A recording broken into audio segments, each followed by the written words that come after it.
পঞ্চায়েত সমিতির রাস্তা তৈরিকে কেন্দ্র করে দুই পক্ষের বচসা, আহত দুই। মঙ্গলবার চাঞ্চল্যকর ঘটনাটি ঘটেছে ভগবানগোলা থানা এলাকার কান্তনগর দেবীপুরে। ঘটনার খবর পেয়ে ঘটনাস্থলে পৌঁছয় ভগবানগোলা থানার পুলিশ ও পরিস্থিতি নিয়ন্ত্রণে আনে। আহত দুজনকে চিকিৎসার জন্য কানারপুকুর হাসপাতালে ভর্তি করা হয়েছে। একজনের শারীরিক অবস্থার অবনতি হওয়ায় মেডিকেল কলেজে রেফার করা হয়। এই ঘটনায় উভয় পক্ষই ভগবানগোলা থানায় লিখিত অভিযোগ দায়ের করেছে। মানসিক স্বাস্থ্যের জন্য সবার আগে যে নামটি মনে ভেসে ওঠে, সুস্থ মনের ঠিকানা মনোবীক্ষণ। যোগাযোগ নাম্বার 7477799516। পঞ্চায়েত সমিতির রাস্তা তৈরি করাকে কেন্দ্র করে দুই পক্ষের মধ্যে তুমুল গন্ডগোলের সৃষ্টি হয় মঙ্গলবার ভগবানগোলা থানা এলাকার কান্তনগর দেবীপুরে। আহত দুজনকে চিকিৎসার জন্য কানাপুকুর হাসপাতালে ভর্তি করা হয়েছে। একজনের শারীরিক অবস্থার অবনতি হওয়ায় মেডিকেল কলেজে রেফার করা হয়। আহত কাজল মণ্ডলের অভিযোগ, ঠিকাদারের পক্ষ থেকে তিনি রাস্তার কাজ দেখাশোনা করেছিলেন, কিন্তু রিনা বিবি ও তার দুই ছেলে সরকারি জায়গাকে তাদের দাবি করে ঝামেলা শুরু করে। গন্ডগোল এতটাই তীব্র হয়ে ওঠে যে তাকে মাথায় বাস দিয়ে আঘাত করা হয়।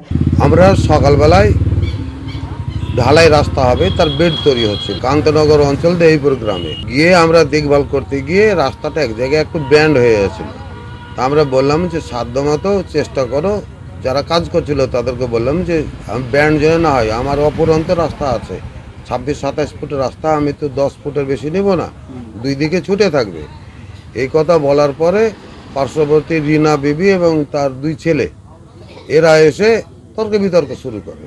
আমি বললাম যে তোমাদের নোংরামির সঙ্গে আমি পাল্লা দিতেও পারবো না, তোমাদের সঙ্গে কথা বলতেও পারবো না, তোমরা চুপে যাও, আমি তোমার সঙ্গে কথা বলতে আসিনি, আমি রাস্তা দেখতে এসছি। এই কথা বলার পরেই ওর ছেলে পিছন দিক থেকে এক বাসে বাড়ি আমার মাথায় মেরে দেয়। অন্যদিকে রিনা বিবির অভিযোগ, কাজল মণ্ডল ও তার সঙ্গীরা তাদের জায়গাকে সরকারি জায়গা দাবি করেছে। শুধু তাই নয়, তাকে কাজল মণ্ডল মারধর করেছে বলেও অভিযোগ করেন তিনি। উভয় পক্ষের এই ঘটনায় উভয় পক্ষই থানায় একে অপরের বিরুদ্ধে অভিযোগ দায়ের করেছেন ভগবানগোলা থানায়। ঘটনার খবর পেয়ে ঘটনাস্থলে পৌঁছয় ভগবানগোলা থানার পুলিশ ও পরিস্থিতি নিয়ন্ত্রণে আনে। আমার প্রত্যেকবারই জমি লাপা যায়, লাপা যায়, ওই রাস্তা যেখান থেকে করছে ওখান থেকে দেখায়। আমরা রাস্তা করছে যেখান থেকে, সেখান থেকে আমরা রাস্তা দিয়েছি, ঠিকই। এবার আজকে এসে বলছে 5 ফুট ওদিক থেকে এখান থেকে রাস্তা আছে, সরকারি জায়গা আছে। তা আমি বলছি যে সরকারি জায়গা আছে, তো এতদিন আমাকে কেন বুঝিয়ে দাও, তাহলে জায়গা কেন আমাকে কম দাও। এই কথা নিয়ে কথা কাটাকাটি করতে করতে আমাকে গাল দিয়ে আসে, ইট তুলে ব্যাটার, আমি ওরা ব্যাটার কথা বলি, আমি বলতেই নিখো, আমি নিজে আমি কথা বলছি, কথা কাটাকাটি করেছি। আমি একটা পাবলিক ফাংশনে আমার একটা হচ্ছে, রাস্তা হচ্ছে পঞ্চায়েত সমিতি চাপার জন্য আমি বলেছি, তার জন্য আমাকে মেরেছে। বি কেয়ার পলিটেকনিক কলেজ 2024-25 শিক্ষাবর্ষে ভর্তি চলিতেছে। Civil, mechanical, electrical, electronics and telecommunication engineering কোর্সে প্রথম বর্ষে ভর্তির জন্য মাধ্যমিকের ন্যূনতম 35% এবং দ্বিতীয় বর্ষে ভর্তির জন্য ভোকেশনালে ন্যূনতম 60%।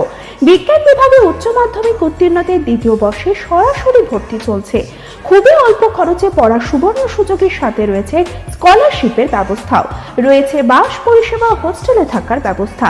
মেধাবী ও আর্থিক দিক থেকে পিছিয়ে পড়া ছাত্রছাত্রীদের জন্য রয়েছে 20% বিশেষ ছাড়। ঠিকানা NH 34 এর কাছে, কানফালা, নবগ্রাম, মুর্শিদাবাদ, পলসন্ডার কাছে। যোগাযোগ নাম্বার 8967158821।